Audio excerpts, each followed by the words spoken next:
பேராசை உள்ளவன் இருப்பதையும் இழப்பான். அல் ஹாஃபத் என்ற ஒரு பணக்காரன் சொத்து நிலபுலன்கள் நிறைய வைத்திருந்தான். ஒரு நாள் சாயங்காலம் இந்த அல் ஹாஃபத் வீட்டுக்கு ஒரு விருந்தாளி ஒருத்தர் வந்தார்.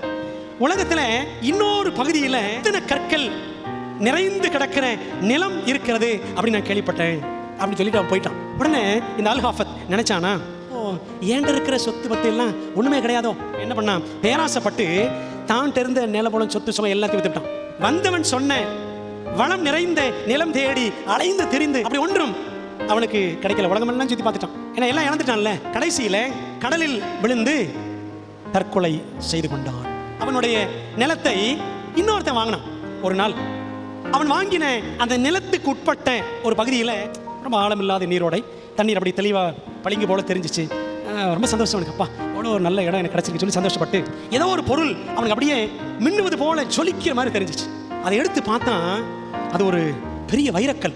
அப்புறம் இன்னொரு நாள் தோட்டத்தில் தோண்டி ஒரு நாள் வேலை செய்து கொண்டிருக்கும் பொழுது அவனுக்கு விலை மதிப்பில்லாத மாணிக்க கற்களோடு அப்படி ஒரு பெட்டி கிடைச்சிச்சு.